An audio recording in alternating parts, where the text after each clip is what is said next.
نحمده ونصلي ونسلم على رسوله الكريم اما بعد فاعوذ بالله من الشیطان الرجیم بسم اللہ الرحمن الرحیم۔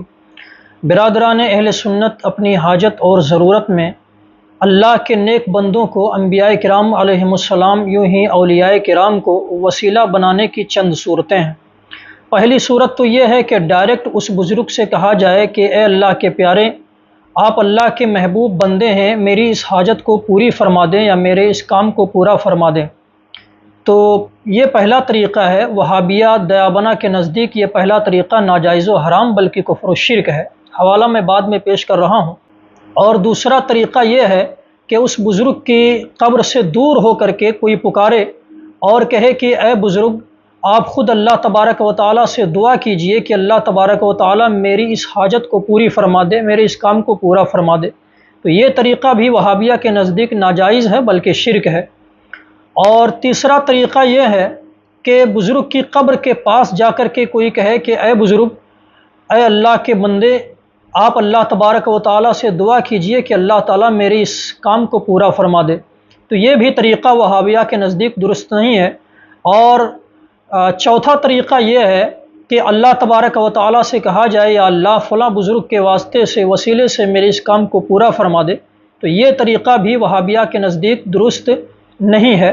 چنانچہ میرے ہاتھ میں اس وقت جو کتاب ہے یہ ہے فتاوی رشیدیہ۔ فتاوی رشیدیہ ہے، دارالکتاب دیوبند سے چھپی ہے۔ اس کا صفحہ نمبر 316 ہے۔ صفحہ نمبر 316 پر رشید احمد گنگوہی صاحب لکھتے ہیں کہ دوسرے یہ کہ صاحب قبر سے کہے کہ تم میرا کام کر دو، یہ شرک ہے، خواہ قبر کے پاس کہے خواہ قبر سے دور کہے۔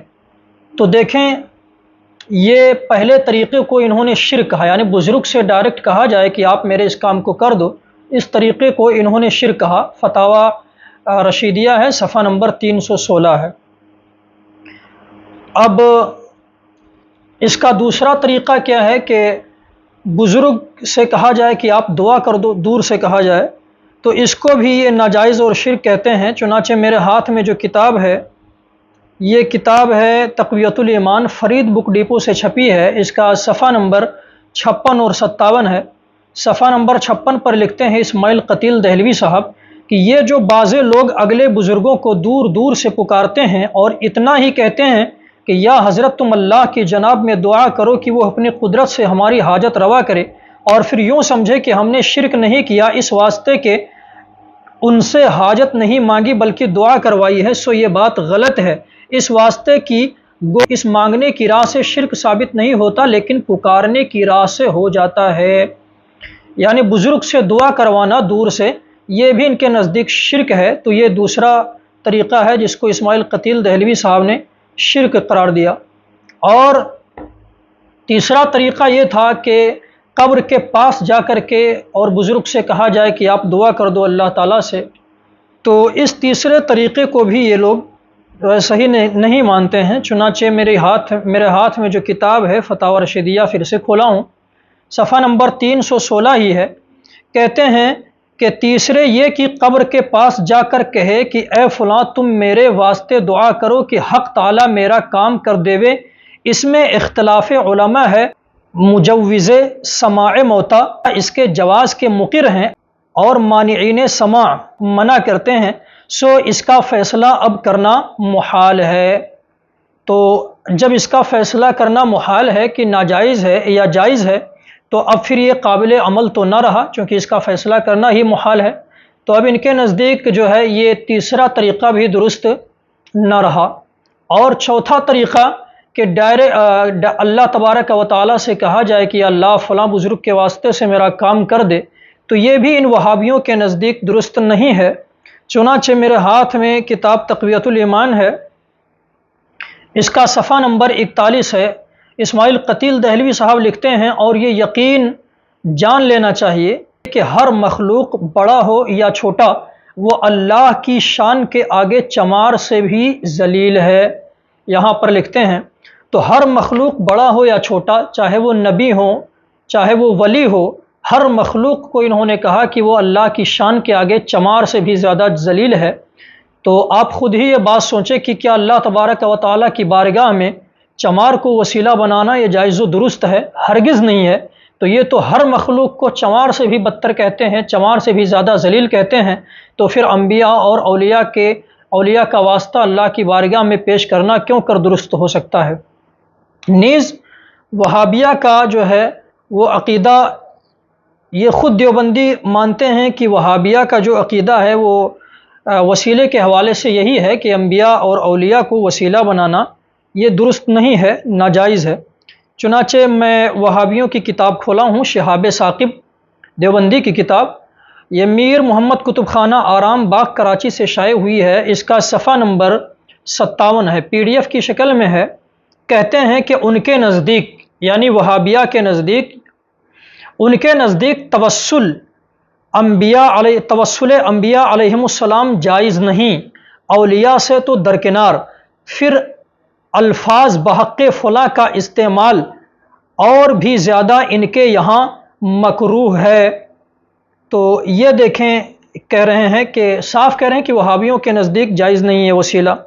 اسی صفحے پر آگے لکھتے ہیں کہ وہابیہ کے متعدد رسائل اس بارہ میں شائع ہو چکے ہیں جس میں کہ وہ صراحتاً توسل از حضرت سرور کائنات علیہ السلام کو نیز توسل بالاولیاء الکرام کو منع کرتے ہیں، جس کا جی چاہے تحقیق کرے یا تحقیق کر لے۔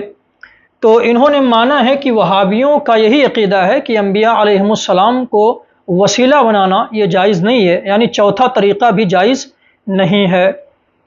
اب جو وہابیوں کا عقیدہ ہے وہ ان تمام عقیدے کو یہ رشید احمد گنگوہی صاحب صحیح کہتے ہیں۔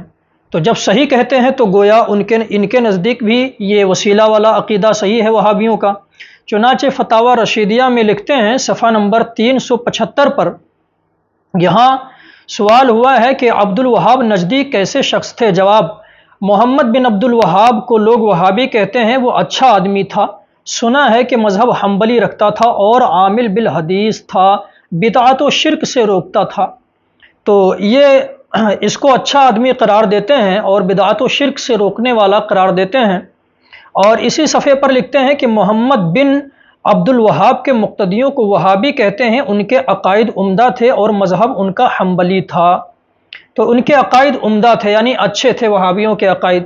تو دیوبندیوں نے خود مانا ہے کہ وہابیوں کا عقیدہ ہے کہ انبیاء اور اولیاء کو وسیلہ بنانا یہ درست نہیں ہے، ناجائز ہے۔ تو جب ان کا عقیدہ انہوں نے عمدہ کہا تو ان کے نزدیک بھی وہ ناجائز ٹھہرا۔ اور یہ ہو گیا ایک حوالہ۔ اب آئیے دیکھتے ہیں، دیکھیں میرے ہاتھ میں اس وقت کتاب ہے، یہ اشرف علی تھانوی صاحب کی ملفوظات حکیم الامت، یہ ادارہ تالیفات اشرفیہ سے چھپی ہے پاکستان سے۔ اس کا جلد نمبر 7 ہے اور صفحہ نمبر 97 ہے۔ لکھتے ہیں کہ ایک سلسلے گفتگو میں فرمایا کہ ایک صاحب بصیرت و تجربہ کہا کرتے تھے، جو کہا کرتے تھے وہ صاحب بصیرت بھی تھے، صاحب تجربہ بھی تھے، کہا کرتے تھے کہ ان دیوبندیوں وہابیوں کو اپنی قوت معلوم نہیں، یہ اپنے کو ہیچ در ہیچ ناکارہ سمجھتے ہیں۔ تو یہاں پر دیکھیے صاحب بصیرت اور صاحب تجربہ ہونے کے باوجود دیوبندیوں کو انہوں نے وہابی کہا اور اشرف علی تھانوی نے اس کو قبول بھی کیا۔ تو جو عقیدہ وہابیوں کا ہے وہی عقیدہ ان کا ہے، تبھی تو یہ خود کو وہابی کہتے ہیں۔ اور یہ ملفوظات حکیم الامت جلد 2 ہے، اس کا صفحہ نمبر 249 ہے۔ لکھتے ہیں کہ پھر فرمایا کہ میں تو کہا کرتا ہوں اگر میرے پاس 10,000 روپیہ ہو، سب کی تنخواہ کر دوں، پھر دیکھو خود ہی سب وہابی بن جاویں۔ اشرف علی تھانوی سب کو وہابی بنانے کی کوشش کر رہے ہیں اور کہتے ہیں اگر میں پیسے والا ہوتا، میرے پاس اتنے پیسے ہوتے تو میں سب کو وہابی بنا ڈالتا۔ تو گویا کہ جو عقیدہ وہابیوں کا ہے وہی عقیدہ ان کا ہے۔ تو وہابیوں کا عقیدہ یہ ہے کہ انبیاء کرام علیہم السلام کو وسیلہ بنانا یہ جائز نہیں ہے، تو ان کے نزدیک بھی انبیاء کرام علیہم السلام کو وسیلہ بنانا ناجائز ہے۔ لیکن اب ان کی مکاری دیکھیں کہ جب ان سے سوال ہوا المہند میں کہ تمہارے نزدیک جو ہے وسیلہ انبیاء علیہم السلام اور اولیاء کرام کو وسیلہ بنانا، ان کے وسیلے سے دعا کرنا، یہ جائز ہے یا نہیں؟ تو کتنی مکاریاں کرتے ہیں المہند میں۔ دیکھیں میرے پاس جو المہند ہے یہ چھپی ہے مکتبۃ الاتحاد دیوبند ہند سے، ہندوستان سے چھپی ہے۔ اس کا سوال نمبر 3 اور 4 ہے۔ لکھتے ہیں سوال میں، کیا وفات کے بعد رسول اللہ صلی اللہ علیہ وسلم کا توسل لینا دعاؤں میں جائز ہے یا نہیں؟ اور چوتھا سوال، تمہارے نزدیک سلف صالحین یعنی انبیاء، صدیقین اور شہداء اور اولیاء اللہ کا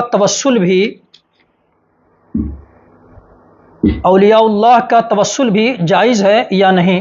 اب دیکھیں جواب میں کہتے ہیں کہ ہمارے نزدیک اور ہمارے مشائخ کے نزدیک دعاؤں میں انبیاء و صلحاء و اولیاء و شہداء و صدیقین کا توسل جائز ہے، ان کی حیات میں یا بعد وفات، دونوں صورتوں میں یہ جائز کہتے ہیں۔ میں نے جو حوالہ جات پیش کیے تھے پہلے، ان سے ثابت کیا تھا کہ ان وہابیوں کا، دیوبندیوں کا وہی عقیدہ ہے جو محمد بن عبد الوہاب نجدی اور اسماعیل قتیل دہلوی کا ہے، اور محمد بن عبد الوہاب نجدی اور اس کے مقتدیوں یوں ہی اسماعیل قتیل دہلوی، ان سب کے نزدیک وسیلہ بنانا یہ درست نہیں ہے۔ وسیلے کا کچھ طریقہ جو ہے وہ شرک ہے اور کچھ طریقہ ناجائز ہے، یہ ہم نے ثابت کر دیا ہے۔